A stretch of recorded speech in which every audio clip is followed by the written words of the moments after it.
Welcome to Learn Easy, where students achieve excellence. Download our app Learn Easy. এই মুহূর্তে আমাদের এর মধ্যে I1 amount of current flow করছে, এই মুহূর্তে I2 amount of current flow করছে, এই মুহূর্তে I3 অ্যামাউন্ট অফ, এটা হচ্ছে ধরো I4, এটা হচ্ছে কত I4, I5, I6, I7, I8 dot dot dot. এবার এই I1 কন্ডিশনে মানে যখন একদম প্রথম কারেন্ট ফ্লো করছে তখন এর মধ্যে কত অ্যামাউন্ট অফ, ধরো এই I1 কারেন্ট ফ্লো করার জন্য একটা কন্ডাক্টরের মধ্যে বা একটা রেজিস্ট্যান্সের মধ্যে কত অ্যামাউন্ট অফ হিট উৎপন্ন হবে, কত অ্যামাউন্ট অফ হিট উৎপন্ন হবে, I স্কোয়ার I1 স্কোয়ার আর এটা হচ্ছে resistance R into T, plus I2 যখন কারেন্ট ফ্লো করছে তখন এর মধ্যে কত স্কোয়ার R ইন্টু টি। তাহলে I3 যখন ফ্লো করছে তখন I3 square R into T, plus dot dot dot dot যখন IN amount of current flow করছে তখন IN square R into T. এই টোটাল পাওয়ারটা ওভার দ্য টাইম কনজিউম করছে না, রেজিস্ট্যান্সের মধ্যে দিয়ে এই টোটাল পাওয়ারটা কনজিউম হচ্ছে না। আচ্ছা, এবার এই যে টোটাল পাওয়ারটা কনজিউম হচ্ছে তার যদি অ্যাভারেজ করা হয়, অ্যাভারেজ কিভাবে করব, ডিভাইডেড বাই এন, কারণ এনটা পার্টে ভাগ করেছি।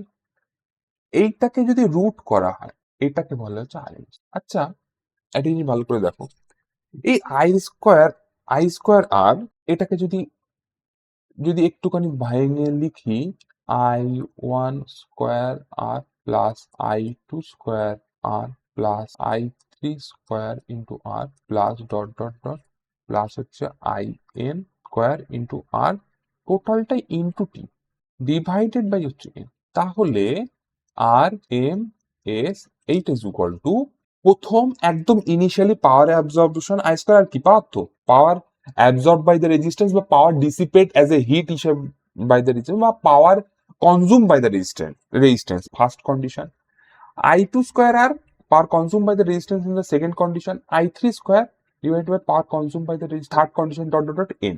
তাহলে এই RMS value actually gives us, মানে আমাদেরকে বেটার পিকচার দিচ্ছে যে আমার ওই কারেন্টটা ওর মধ্যে দিয়ে কত কারেন্ট ফ্লো করছে। মানে আমার ধরো যদি আমার পিক ভ্যালু সাম ভ্যালু আছে, ঠিক আছে, আমার ওই রেজিস্ট্যান্সের মধ্যে কতটা পাওয়ার অ্যাকচুয়ালি কনজিউম করছে, বা অন্যভাবে বলতে গেলে যে আরএমএস ভ্যালু অ্যাকচুয়ালি আমাদেরকে এই পিকচার দিচ্ছে যে আমাদের রেজিস্ট্যান্সটা কতটা পাওয়ার কনজিউম করছে, অথবা আরএমএস ভ্যালু আমাদেরকে দিচ্ছে যে আমাদের যে কারেন্ট, এফেক্টিভ কারেন্ট বা কোন পাওয়ার সাপ্লাই দিতে কোন কারেন্টের কোন ভ্যালুটা অ্যাকচুয়ালি আমরা কনসিডার করব, দ্যাট ইজ হচ্ছে আরএমএস ভ্যালু।